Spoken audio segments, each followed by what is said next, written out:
안녕하세요. 저는 ACC와의 멤버인 전혜승이고, AWS에서 도스와 디도스 공격 예방하는 방법에 대해서 발표하려고 합니다.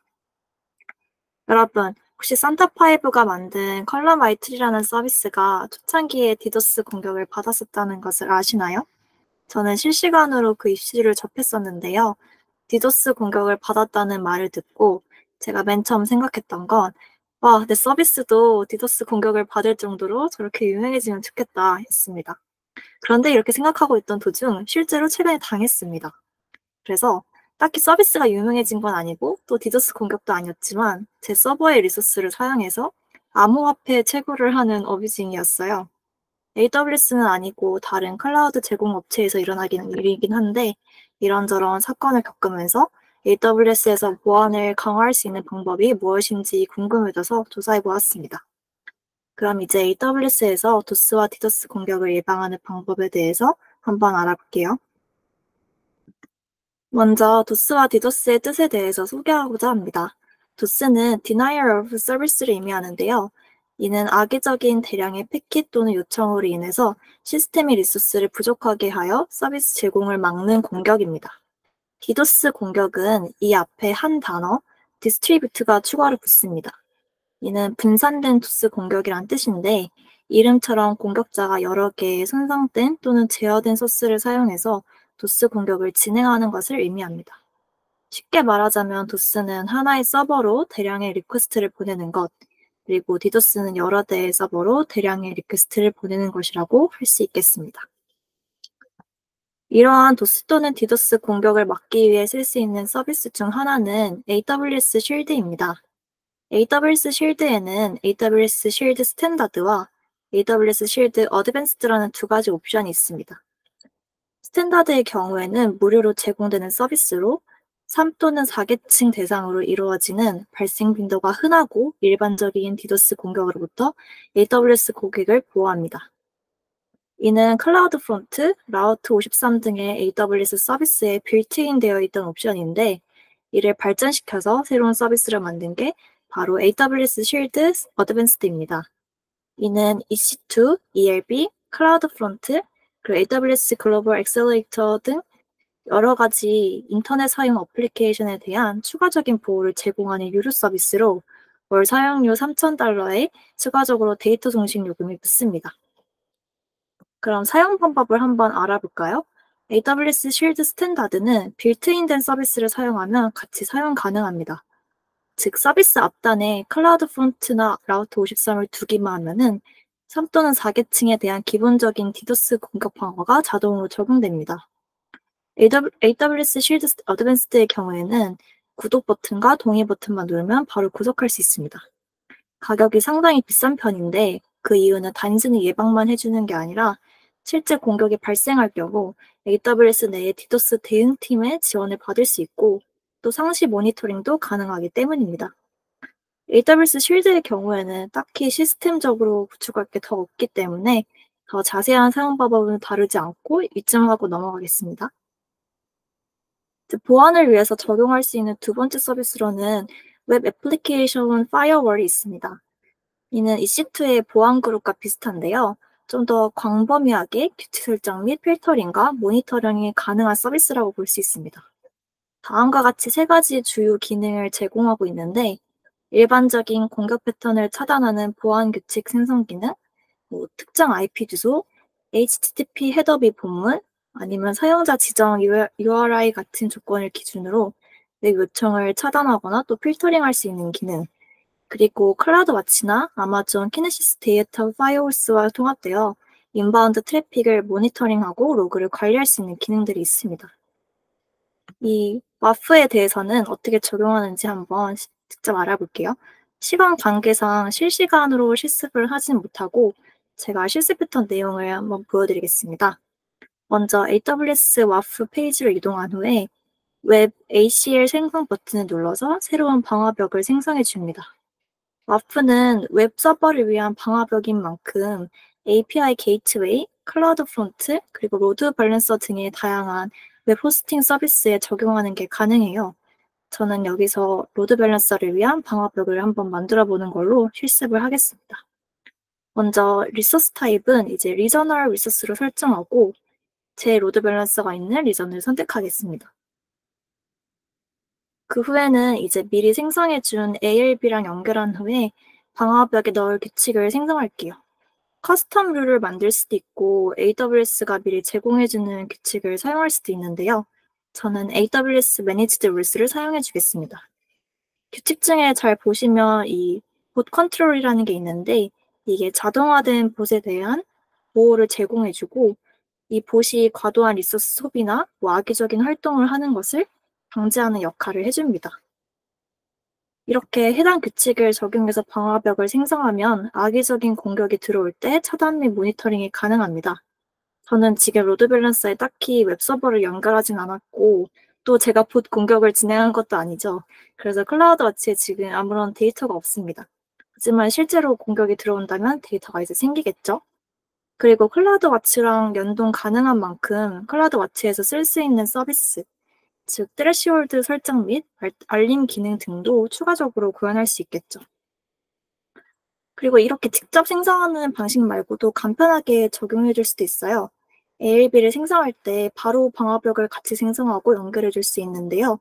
AWS에서 권장하는 사전 정의된 WAF 보안 규칙 그룹으로 설정해 줄 수 있습니다. 이렇게 규칙 그룹을 설정해 주면 이 안에 3가지 규칙이 있는데 보시면은 아마존 Threat Intelligence에 의해서 감지된 봇이나 위협 또는 다양한 종류의 취약성, 요청 패턴을 막아주는 규칙 등이 포함되어 있습니다. 이렇게 간편하게 웹 애플리케이션 방어벽을 세워서 자동화된 봇 공격 방어를 할 수 있는 거죠. 네, 지금까지 봇을 활용한 공격, 즉 도스 공격을 방어하는 방법에 대해서 알아보았는데요. 최근에는 이제 인터넷이 많이 발전하면서 한 공격자가 자신의 네트워크망이 아닌 다른 네트워크망을 사용하는 게 가능해졌어요. 예를 들어서 다른 사람들이 많이 들어보셨을 VPN 또한 멀리 떨어진 안전한 네트워크 환경을 사용해서 이제 인터넷을 하는 방식인 거죠. VPN과 비슷한 익명 네트워크로는 토르 네트워크가 있는데요. 이 네트워크는 전 세계의 노드가 존재해요. 그래서 클라이언트의 트래픽이 이 전 세계에 있는 노드 중에 3개를 랜덤으로 선택을 해서 최소 3개의 노드를 거쳐서 타겟 서버에 전달이 됩니다. 그래서 어떤 클라이언트가 어떤 서버에 접근하는지를 알아낼 수가 없어요. 이렇게 익명 네트워크가 발전하면서 공격자가 분산된 도스 공격, 즉 디도스 공격을 진행하는 것이 편리해졌는데요. 한국에 있는 사용자도 얼마든지 다른 나라의 서버를 사용해서 트래픽을 분산할 수 있게 된 거죠. 이제 이런 상황에서 쓸 수 있는 게 바로 AWS 글로벌 엑셀레이터입니다. 이 서비스는 원래 디도스 공격 방어를 위해서 만들어진 건 아니고 원래는 AWS의 글로벌 네트워크를 통해서 이 사용자에게 애플리케이션으로 이어진 경로를 최적화하는 그래서 TCP 및 UDP의 트래픽 성능을 개선하는 역할을 해요. 글로벌 엑셀레이터를 쓰지 않을 때는 보시면은 트래픽이 로컬 인터넷 서비스 프로바이더에서 여러 네트워크를 홉을 거치면서 타겟 리소스, 그러니까 AWS 리소스에 도달하게 되겠죠. 하지만 글로벌 엑셀레이터를 만약 쓴다면 전 세계적으로 분포된 엔드포인트를 통해서 AWS 리소스에 도달할 수 있기 때문에 트래픽 속도를 크게 개선할 수 있는 장점이 있습니다. 이처럼 글로벌 엑셀레이터의 원래 목표는 트래픽을 빠르게 하는 것인데요. 이게 디도스 공격을 방어하는 데도 쓸 수 있어요. 그 이유는 애플리케이션 엔드포인트가 여러 AWS 지역에 배포되기 때문에 이 로드 밸런서 및 프라이빗 EC2에 대한 엔드포인트 노출을 방지할 수 있기 때문입니다. 또한 각 엔드포인트의 상태를 자동으로 모니터링하고 비정상적인 엔드포인트 트래픽은 30초 안에 정상 엔드포인트로 즉각적으로 리다이렉션이 가능합니다. 따라서 애플리케이션의 엔드포인트가 하나에 집중되지 않고 여러 지역별로 관리가 가능하기 때문에 디도스 공격 방어를 더 효율적으로 할 수 있어요. 이제 글로벌 엑셀레이터를 어떻게 사용하는지 한번 볼게요. 페이지로 이동해서 생성 버튼을 눌러주고 엑셀레이터 유형은 사용자에게 가장 가까운 정상 엔드포인트로 트래픽을 자동으로 라우팅해주는 스탠다드 옵션을 사용합니다. 리스너로는 이제 각자 서비스에 맞게 선택해 주시면 되는데 저는 TCP 8080 포트를 리스너로 등록해 주겠습니다. 이제 이 포트와 이 프로토콜에 대해서 계속 엑셀레이터가 작동이 되는 거죠. 그리고 나서 엔드포인트 그룹으로는 이제 서울 리전을 선택하겠습니다. 마지막으로 해당 엔드포인트 그룹의 엔드포인트로는 ALB를 선택하겠습니다. 이제 서울 리전의 AWS 네트워크에서 TCP8080 포트 트래픽은 해당 엔드포인트로 바로 라우팅입니다. 저는 아까 보시다시피 엔드포인트 그룹을 이렇게 하나만 만들어줬는데요. 그래서 서울 리전만 관리가 되겠죠?